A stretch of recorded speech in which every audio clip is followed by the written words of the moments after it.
Hi ಎಲ್ಲರಿಗೂ ನಮಸ್ಕಾರ. ಇವತ್ತಿನ ವಿಡಿಯೋದಲ್ಲಿ ತುಂಬ ಸಿಂಪಲ್ ಮೆಥಡ್ನಲ್ಲಿ ಅಕ್ಕಿ ರೊಟ್ಟಿ ಮಾಡಿ ತೋರಿಸ್ತಾ ಇದ್ದೇನೆ. ಇದು ಚಿಕನ್ ಕರಿ, ಫಿಶ್ ಕರಿ ಅಥವಾ ಯಾವುದೇ ವೆಜ್ ಗ್ರೇವಿ ಇದ್ದರೂ ಅದರ ಜೊತೆ ತಿನ್ನಲಿಕ್ಕೆ ತುಂಬಾ ಒಳ್ಳೆಯದಾಗ್ತದೆ. ಚಪಾತಿ ಮಾಡಲಿಕ್ಕೆ ಗೊತ್ತಿಲ್ಲದವರು ಕೂಡ ಈ ಅಕ್ಕಿ ರೊಟ್ಟಿ ತುಂಬಾ ಸುಲಭದಲ್ಲಿ ಮಾಡ್ಬೋದು. ಅಕ್ಕಿ ರೊಟ್ಟಿ ಮಾಡಲಿಕ್ಕೆ ನಾನಿಲ್ಲಿ 2 ಕಪ್ಪು ಅಕ್ಕಿ ಹಿಟ್ಟು ತಗೊಂಡಿದ್ದೇನೆ. ಈಗ ಇದಕ್ಕೆ ರುಚಿಗೆ ತಕ್ಕಷ್ಟು ಉಪ್ಪನ್ನು ಹಾಕಿಕೊಳ್ಬೇಕು. ನಾನು ಇದಕ್ಕೆ ಯಾವುದೇ ತರಕಾರಿಗಳನ್ನು ಹಾಕ್ತಾ ಇಲ್ಲ, ಹಾಗಾಗಿ ನಾನಿಲ್ಲಿ ಅರ್ಧ ಕಪ್ನಷ್ಟು ತೆಂಗಿನ ತುರಿ ಹಾಕ್ತಾ ಇದ್ದೇನೆ. ತೆಂಗಿನ ತುರಿ ಜಾಸ್ತಿ ಸ್ವಲ್ಪ ಬೇಕಿದ್ರೆ ಜಾಸ್ತಿ ಹಾಕ್ಕೊಳ್ಬೋದು, ಅಷ್ಟು ಇಷ್ಟ ಅಂತೇನಿಲ್ಲ. ಹಾಗೆ ಇದಕ್ಕೆ ಕಟ್ ಮಾಡಿದ ಒಂದು ಈರುಳ್ಳಿಯನ್ನು ಹಾಕ್ತಾ ಇದ್ದೇನೆ. ಹಾಗೆ ಇದಕ್ಕೆ ಅರ್ಧ ಚಮಚದಷ್ಟು ಜೀರಿಗೆ ಹಾಕ್ತಾ ಇದ್ದೇನೆ. ಈಗ ಇದನ್ನು ಸ್ವಲ್ಪನೇ ಉಗುರು ಬೆಚ್ಚಗಿನ ನೀರು ಹಾಕಿದನ್ನು ಕಲಸಿಕೊಳ್ಬೇಕು. ಉಗುರು ಬೆಚ್ಚಗಿನ ನೀರಲ್ಲಿ ಕಲಸಿದರೆ ರೊಟ್ಟಿ ಗಟ್ಟಿ ಆಗೋದಿಲ್ಲ, ಸಾಫ್ಟಾಗೇ ಇರ್ತದೆ. ಒಮ್ಮೆಲೆ ನೀರು ಹಾಕೋದು ಬೇಡ, ಸ್ವಲ್ಪನೇ ನೀರು ಹಾಕಿದನ್ನು ಕಲಿಸಿಕೊಳ್ಳಿ. ಇದನ್ನು ಗೋಧಿ ಹಿಟ್ಟಿನ ಹಂಟಿ ಥರ ಆಗಬೇಕಂತೇನಿಲ್ಲ. ಈ ಅಕ್ಕಿ ರೊಟ್ಟಿ ಬ್ರೇಕ್ಫಾಸ್ಟಿಗೆ ಕೂಡ ಮಾಡಿಕೊಳ್ಬೋದು, ಮಾಡಲಿಕ್ಕೆ ತುಂಬಾ ಸುಲಭ ಇದು. ಈಗ ಇದು ಇಟ್ಟು ನೋಡಿ ಕಲಸಿ ಆಯಿತು. ಇದನ್ನೇನು ರೌಂಡ್ ಉಂಡೆ ಥರ ಮಾಡಿಡಬೇಕಂತೇನಿಲ್ಲ, ನಾವು ಚಪಾತಿ ಇಟ್ಟು ಉಂಡೆ ಮಾಡಿಡ್ತೇವಲ್ಲ ಆ ಥರ. ನೋಡಿ ಇಷ್ಟಾದರೆ ಸಾಕು. ಈಗ ಇಲ್ಲಿ ನಾನು ಗ್ಯಾಸ್ ಆನ್ ಮಾಡಿ ಕಾವಲಿಯನ್ನು ಬಿಸಿ ಆಗಲಿಕ್ಕೆ ಇಟ್ಟಿದ್ದೇನೆ. ಇದು ಬಿಸಿ ಆಗ್ತಾ ಇರಲಿ, ಇದನ್ನು ಮೀಡಿಯಮ್ ಫ್ಲೇಮಲ್ಲಿ ಬಿಸಿ ಆಗಲಿಕ್ಕೆ ಇಟ್ಟಿದ್ದೇನೆ.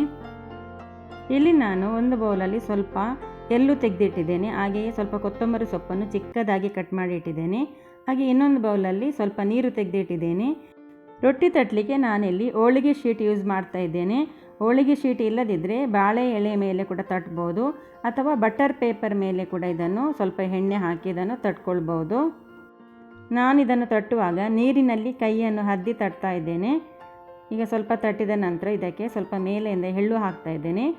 ಹಾಗೆಯೇ ಸ್ವಲ್ಪ ಕೊತ್ತಂಬರಿ ಸೊಪ್ಪನ್ನು ಹಾಕಿ ಇದನ್ನು ಅಗಲವಾಗಿ ತೆಳುವಾಗಿ ತಟ್ಟಬೇಕು. ಕೈಗೆ ಏನಾದರೂ ಅಂಟ್ತಾ ಇದ್ದರೆ ಸ್ವಲ್ಪ ಕೈಯನ್ನು ನೀರಲ್ಲಿ ಅದ್ದಿಕೊಳ್ಳಿ. ನೀರಲ್ಲಿ ಅದ್ದಿಕೊಂಡು ತಟ್ಟಿದರೆ ಕೈಗೆ ಅಂಟೋದಿಲ್ಲ. ನಮಗೆ ಎಷ್ಟು ತೆಳುಬೇಕು ನೋಡಿ, ಅಷ್ಟು ತೆಳುವಾಗಿ ಇದನ್ನು ತಟ್ಕೊಳ್ಬೋದು. ಈಗ ನೋಡಿ ರೊಟ್ಟಿ ತಟ್ಟಿ ಆಯಿತು.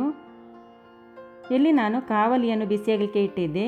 ಕಾವಲಿ ಬಿಸಿಯಾಗಿದೆ, ಅದಕ್ಕೆ ಸ್ವಲ್ಪ ನಾನಿಲ್ಲಿ ಬ್ರಷ್ನಲ್ಲಿ ಎಣ್ಣೆ ಹಾಕ್ತಾ ಇದ್ದೇನೆ.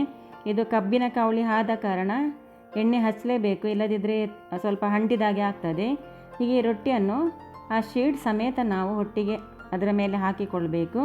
ಒಂದು ಸ್ವಲ್ಪ ಹೊತ್ತಿಗೆ ಅದು ತನ್ನಷ್ಟಕ್ಕೆ ಬಿಟ್ಟುಕೊಳ್ತದೆ ನೋಡಿ, ಆವಾಗ ಈ ಶೀಟನ್ನು ತೆಗೆದು ಬಿಡಬೇಕು. ಒಂದು ಸೈಡ್ ಸ್ವಲ್ಪ ಸರಿಯಾಗಿ ಕಾಯಿಸಿದ ನಂತರ ಅದನ್ನು ಮಗುಚಿ ಹಾಕಬೇಕು, ಇಲ್ಲದ್ರೆ ರೊಟ್ಟಿ ಪುಡಿ ಆಗ್ತದೆ. ಈಗ ಅದೇ ಹೋಳಿಗೆ ಶೀಟ್ನ ಮೇಲೆ ಇನ್ನೊಂದು ರೊಟ್ಟಿಯನ್ನು ನಾವು ರೆಡಿ ಮಾಡಿ ಇಟ್ಟಿರಬೇಕು. ಇದು ತೆಗೆದ ಕೂಡಲೇ ಆ ರೊಟ್ಟಿಯನ್ನು ಹಾಕಿಕೊಳ್ಳಲಿಕ್ಕೆ ಆಗ್ತದೆ. ಈಗ ನೋಡಿ ಇದೆರಡು ಸೈಡ್ ಕೂಡ ಕಾಯಿಸಿ ಆಗಿದೆ. ನಾನು ಇದನ್ನು ಮೀಡಿಯಮ್ ಫ್ಲೇಮಲ್ಲಿ ಕಾಯಿಸ್ತಾ ಇದ್ದೇನೆ. ಗ್ಯಾಸ್ ಫಾಸ್ಟ್ ಇಟ್ಟು ಕಾಯಿಸಿದರೆ ಬೇಗನೆ ಕಪ್ಪಗಾಗಿ ಬಿಡ್ತದೆ. ನೋಡಿ ರೊಟ್ಟಿ ರೆಡಿಯಾಗಿದೆ. ಹಾಗೆ ಇವತ್ತಿನ ಈ ರೆಸಿಪಿ ತಮಗೆ ಇಷ್ಟವಾದಲ್ಲಿ ಪ್ಲೀಸ್ ನನ್ನ ಚಾನಲನ್ನು ಸಬ್ಸ್ಕ್ರೈಬ್ ಮಾಡಿ, ಲೈಕ್ ಮಾಡಿ, ಫ್ರೆಂಡ್ಸ್ ಫ್ಯಾಮಿಲಿ ಜೊತೆ ಈ ರೆಸಿಪಿನ ಶೇರ್ ಮಾಡಿ. ಈ ವಿಡಿಯೋ ನೋಡಿದ್ದಕ್ಕಾಗಿ ತಮಗೆಲ್ಲರಿಗೂ ಧನ್ಯವಾದಗಳು.